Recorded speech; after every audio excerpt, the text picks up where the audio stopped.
எனக்கு back pain இருக்குது. So நான் சித்தா மெடிசன் எடுத்துகிட்ருக்கேன். ஒரு 1.5 மந்த்தாக எடுத்துகிட்ருக்கேன். இப்போ ரொம்ப பெட்டராக இருக்குது.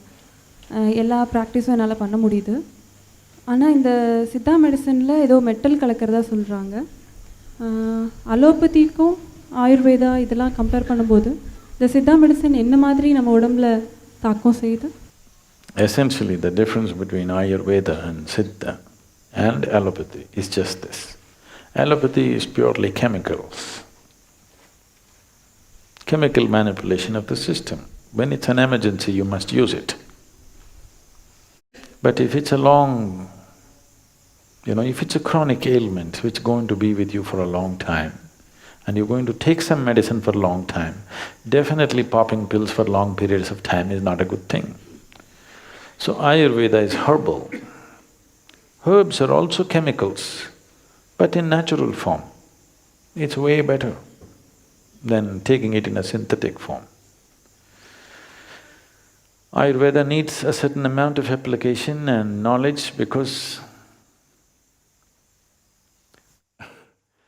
there are over 300,000, okay? 300,000 Ayurvedic formulations according to the ancient texts. 300,000 formulations you have to understand if you have to really prescribe Ayurveda. So, prescribing or practicing Ayurveda it needs a lifelong involvement. These days I see people come from outside the country, they study Ayurveda for 1.5 months and they're certified Ayurvedic teachers or doctors, practitioners, which is a very dangerous thing to do. 300,000 formulations, how to give it, to whom to give it, when to give it, it's not a simple thing to understand. It takes a lot. Above all, you need a phenomenal understanding of the body to be able to prescribe this. Siddha is very different in the sense, Siddha is essentially elemental in nature. There are herbs, but essentially it's elemental in nature. It comes more from the yogic science, because the fundamental of yogic science is in bhuta shuddhi or in cleansing of one's elements. This is an evolution from the yogic science, and Siddha Vaidya was essentially formulated by Agastya Muni, and they say Adiyogi himself practiced it and Agastya brought it to the south and only in the south it lived, nowhere else. And it's elemental in nature, which needs less study but more internal mastery for the person who practices it, which is again a problem today. We hope these young people who are starting their sadhana at the age of 6 and they're going to be in sadhana throughout their growing period, these kind of people can take to Siddha very effortlessly because the necessary sadhana is there within them. Siddha Vaidya cannot happen without sadhana. Today they have set up colleges for Siddha Vaidya, which it will not work like that. They're picking up bits and pieces from the text and trying to practice that. Quackery, Siddha quackery is happening. Siddha Vaidya is not happening because Siddha Vaidya has to be practiced by a Siddha. It is a Siddha who can practice Siddha Vaidya. Siddha means an established one who is firmly established within himself, because it's elemental in nature. Because it's elemental, it's not really a medicine as such.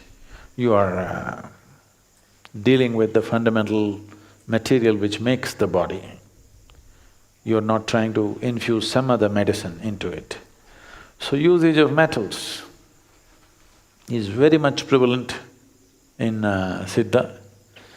I know the Western medicine will immediately brand it as nonsense, but in Siddha, all the things that you consider as poisonous are used as a part of their medicine.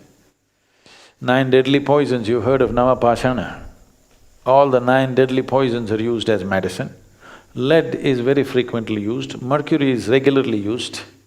Rasa Vaidya is very much part of Siddha Vaidya.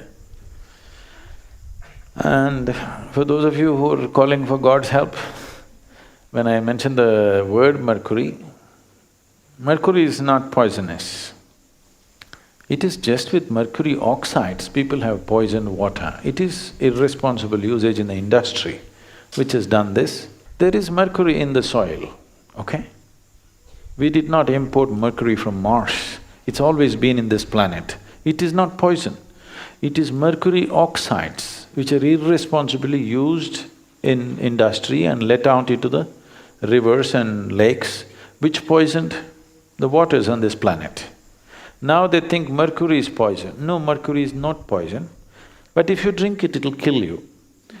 Not because you can absorb it as poison. It is because of its sheer weight. If you put it into the stomach, it will not go through the pipe, it will just drip through the stomach because of its sheer weight. Because its specific gravity is almost 14 times that of water. Because of that, because of sheer weight, if you place it in your hand, it just goes into your hand through the pores. Similarly, if you put it into the stomach, it'll go through the stomach, it'll not go through the intestine. Because of that, it may kill you, because it bores holes. Not because it's acidic, simply because of sheer weight. But consumption of mercury is very much a part of the yogic system and very much a part of the Siddha Vaidya.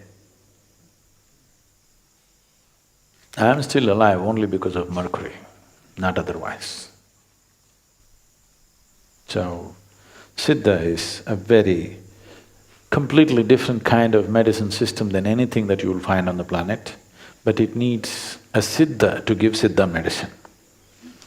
If you are not established, if you can't hold the mercury, you don't give mercury to somebody else. Yogic system has always used mercury. Mercury and yogis are always together. You cannot… Even you will see, traveling yogis will carry a little bit of mercury with them always. If not in liquid form, in solid form, solidified mercury, people do practices, keeping it in their mouth and doing things and whatever. There are various aspects to it. Nobody try that here, okay? We don't want you dead. It's not just bad things that kill you, good things that you're not ready for can kill you.